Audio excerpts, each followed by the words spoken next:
কথা দিয়ে কথা রাখলেন তিনি। শুধু ভোটে জিতে রাজনীতি নয়, পরিবেশ বাঁচাতে অভিনব ভূমিকা নিলেন নবনির্বাচিত এই সাংসদ। ভোটের নমিনেশন জমা করেছিলেন রক্তদান করে। সেদিনই ঘোষণা করেছিলেন যত ভোটে তিনি জিতবেন তার লোকসভা এলাকায় তত গাছ লাগাবেন। তবে অবশ্য জয় পেয়ে কিছুটা সিদ্ধান্ত বদল করলেন। যত ভোট পড়েছে লোকসভা এলাকায় ঠিক তত গাছ লাগাবেন। রবিবাসরীয় সকাল থেকে বিশেষ এই ভাবনাকে ফলপ্রসূ করলেন অভিনেতা তথা তৃতীয়বার নির্বাচিত সাংসদ দেব। আক্রমণ পাল্টা আক্রমণ নয়, গাছ লাগিয়ে ভোটে বিজয়ের উৎসব পালন করলেন সাংসদ।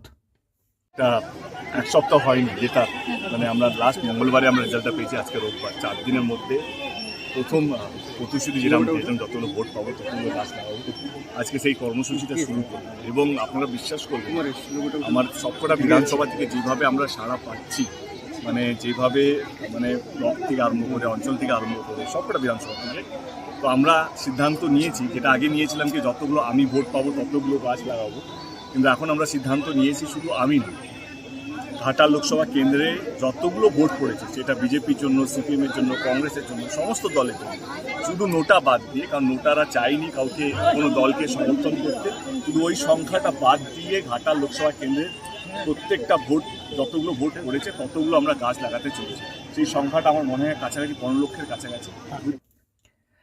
কথার কথা নয়, কথায়ও নয়, কাজে বরাবরই এগিয়ে। শেষ 10 বছরের উত্তপ্ত বাক্য বিনিময় নয়, বরং শান্ত বাগ্মী দেবকে দেখেছে ঘাটালবাসী।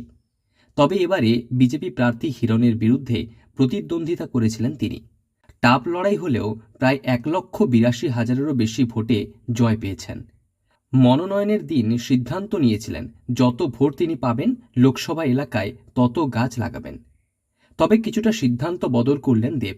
যত মানুষ ভোট দিয়েছেন ঘাটাল লোকসভা কেন্দ্রকে সবুজ করতে তত গাছ লাগাবেন তিনি। প্রথম দিনে রবিবার তার বৃক্ষরোপণ কর্মসূচি শুরু করলেন সবং থেকে। সবংয়ে প্রায় 600-রও বেশি গাছ লাগিয়ে শুরু করলেন এই কর্মসূচি। উপস্থিত ছিলেন মানস ভূঁইয়া, আবু কালাম বক্সসহ অন্যরা। আজকে এই জায়গাতেই আজকে 600 এবং আমার 7টা বিধানসভায় যাওয়া হবে। আমাদের টার্গেট আছে আজকে 10,000 গাছ লাগানো, আজকের দিনে, একটা দিনে। তো দেখা যাক টার্গেট আমরা অ্যাচিভ করতে পারি। দুটো ভোট পেয়েছি, পাঁশকুড়া সব যে কোনো মানে নেই। আমার মনে হয় কি আমাদের কাছে ছিল কি, আমরা যখন শুরু করেছিলাম প্রচার, তখন আমাদের কাছে ছিল কি আমরা 15,000 ডেপ্রিসিয়েট আছি, সেখান থেকে 200টা মাইনাস আর 400টা মানে ওটা নাম্বার ইস।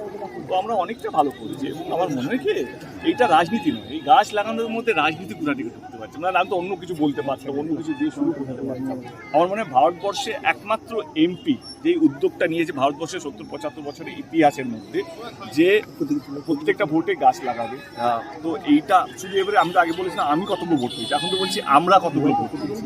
আর আমি আমার কথা বলছি না, আমরা আমাদের কথা বলছি, যে ঘাটাল লোকসভা কেন্দ্র এই উদ্যোগটা আমার মনে হয় না ভারতবর্ষের ইতিহাসে কেউ নিয়েছে। আর এইটা প্রথম দিনে 10,000-এরও বেশি টার্গেট রয়েছে। এদিন 7টা বিধানসভায় কর্মসূচি ছিল দেবের। ডেবরা, ক্ষীরপাই, দাসপুর সহ একাধিক জায়গায় বৃক্ষরোপণ করেন তিনি। জয় পরাজয় কেন্দ্র নয়, সব জায়গায় তিনি গাছ লাগাবেন। দেবের এই উদ্যোগ এবং পরিবেশ বাঁচাতে একজন সাংসদের এই ভাবনাকে সাধুবাদ জানিয়েছেন সকলে। পশ্চিম মেদিনীপুর থেকে রঞ্জন চন্দ্রের রিপোর্ট, লোকাল 18 বাংলা।